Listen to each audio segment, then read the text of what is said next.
Assalamualaikum warahmatullahi wabarakatuh. Halo Kakak, balik lagi dengan saya Wulan dari Fakultas Ilmu Sosial Universitas Al-Irsyad Cilacap. Kita masih ada di pertemuan ke-6 mata kuliah Manajemen Strategi.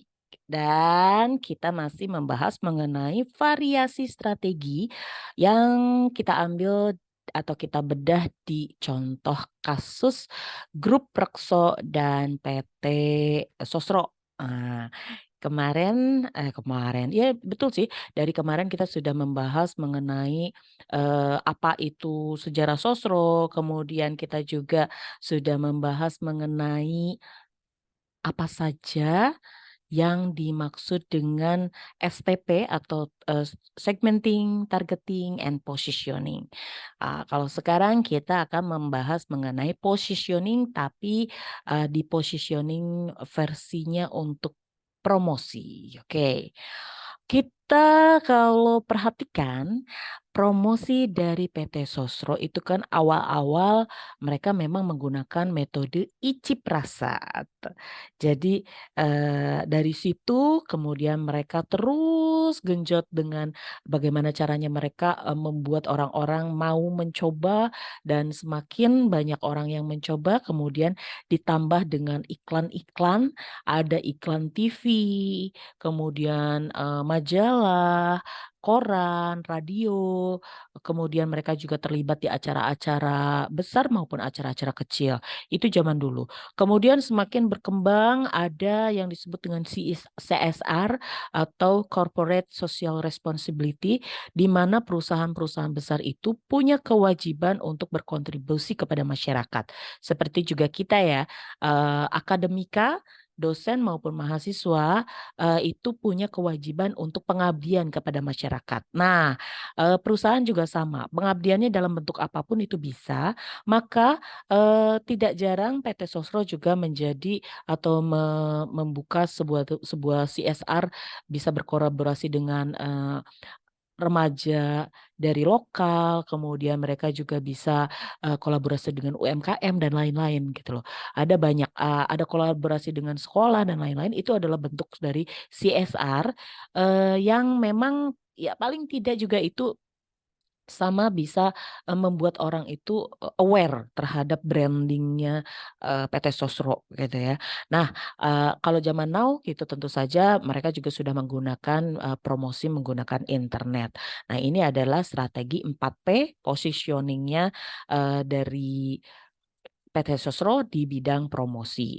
Nah, selain itu kalau teman-teman bisa, apa ya, ingat-ingat lagi, itu pasti dari zaman kalian kecil tuh ada deh salah satu iklan TV yang mungkin, sampai sekarang masih diinget deh. Ada nggak, versinya Sosro? Kalau saya sih ada beberapa. Nah, buat yang nanti lupa, nanti saya akan kasih link video nanti yang bisa ditonton ya, ditonton sama kita, bisa ditonton teman-teman sendiri juga.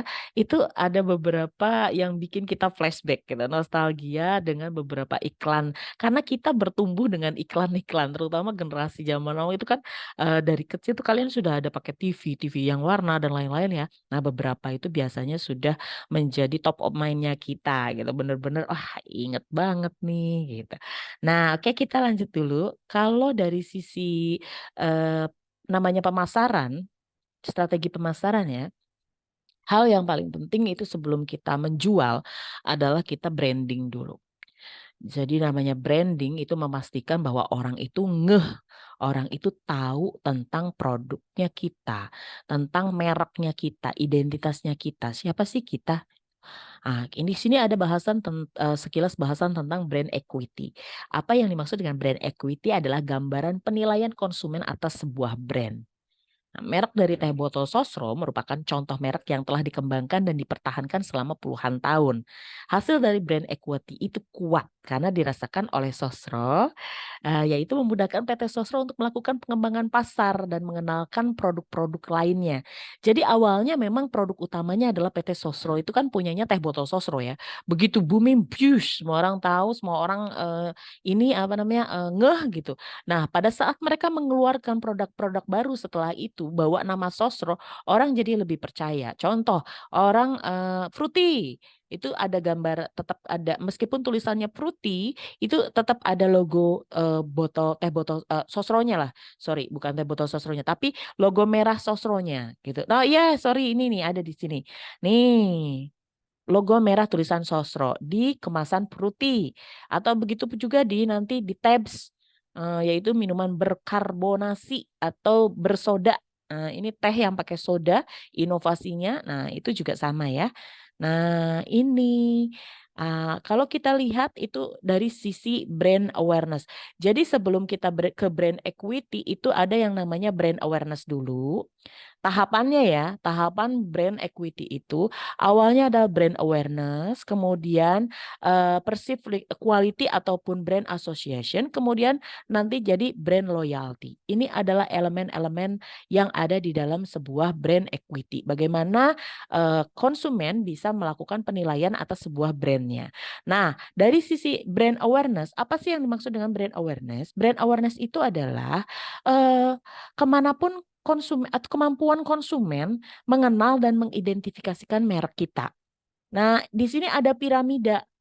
Di sini teman-teman bisa dilihat di sini ya. Di sini tahapannya adalah unaware of brand. Kemudian naik ke brand recognition, brand recall, and top of mind. Unaware brand itu artinya orang-orang tuh awalnya nggak tahu sama sekali sama mereknya kita. Kalau saya sebut Little Pao Bookstore, ada yang tahu nggak? Nggak ada, karena memang belum. Orang-orang belum pada tahu unaware brand.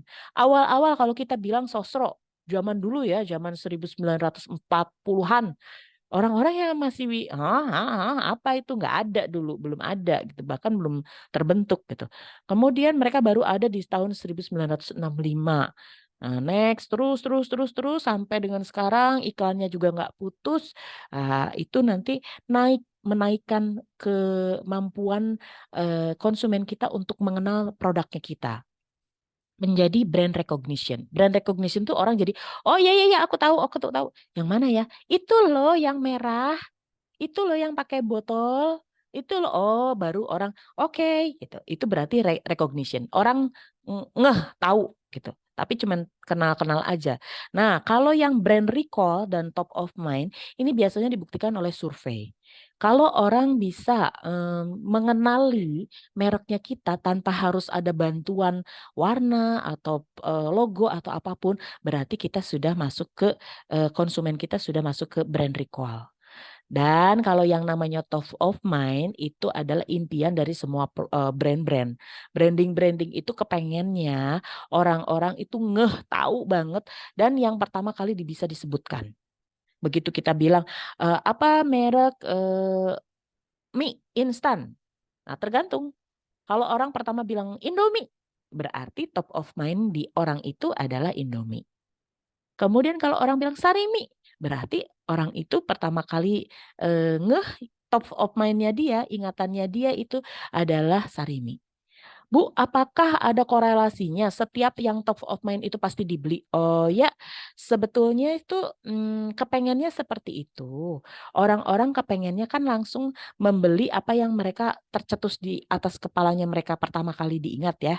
Tetapi pada kenyataannya tidak selalu. Jadi kita memang bisa menyebutkan apa contoh merek mobil mewah. Kita akan bisa bilang apalah Ferrari lah, Lamborghini, BMW dan segala macam. Tetapi belum tentu kita beli. Top of mind ini belum tentu kita beli, tetapi itulah adalah impian dari para perusahaan gitu.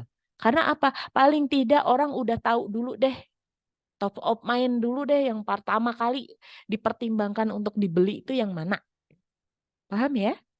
Oke, kemudian kalau elemen brand quality tadi ya, elemen dari brand quality tadi kita sudah membahas dari sisi awareness atau kemampuan konsumen mengenali dan mengidentifikasi produk, gitu ya. Kemudian kita akan masuk ke brand association ataupun perceived quality dulu. Perceived quality adalah persepsi konsumen terhadap kualitas merek. Dari teh botol sosro telah dibuktikan selama puluhan tahun bahwa teh botol sosro sudah menjaga kualitas produknya sehingga mendapatkan anggapan baik dari konsumen. Jadi jaminan kualitas lah ya, jaminan mutu. Nah, kalau yang dari sisi brand association, ini adalah hubungan antara merek dengan konsep sehingga mudah diingat. Jadi karena teh botol sosro itu sudah kuat di association-nya atau brand association-nya, maka ketika orang menyebut teh botol, itu yang dimaksud adalah teh botol sosro gitu. Aku mau beli teh botol dong. Itu biasanya ya maksudnya adalah teh botol sosro karena sudah terasosiasi gitu. Lihat minuman pakai botol bentuknya teh ya pasti tahunya itu teh botol sosro gitu. Padahal bisa aja beda gitu. Kemudian brand loyalty. Kalau yang disebut dengan brand loyalty itu adalah eh, loyalitas atau kesetiaan konsumen terhadap merek. Nah, hasil dari brand equity yang kuat yang dirasakan oleh PT Sosro, jadi ini memang memudahkan tadi PT Sosro bisa menjual produk-produk yang lain gitu. Karena orang udah loyal duluan, oh keluaran Sosro tuh udah jaminan mutu deh, udah bagus, udah pasti enak.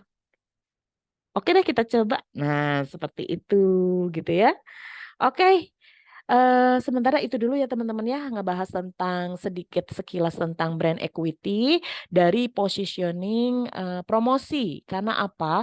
Karena bagian dari promosi sebelum kita menjual maka kita harus branding dulu. Kita harus memastikan orang ngeh dulu tentang mereknya, apa sih produknya, apa sih jasa yang kamu tawarkan. Nah, harus di branding dulu. Orang pastikan dulu orang tahu, maka mereka nanti akan membeli, mencoba dulu, kemudian membeli, dan kita harapkan nantinya bisa repeat order atau berulang, beli lagi, dan beli lagi. Oke?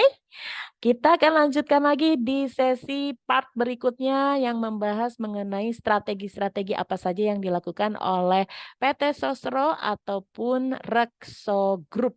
Oke, sampai ketemu di part yang berikutnya. Assalamualaikum warahmatullahi wabarakatuh.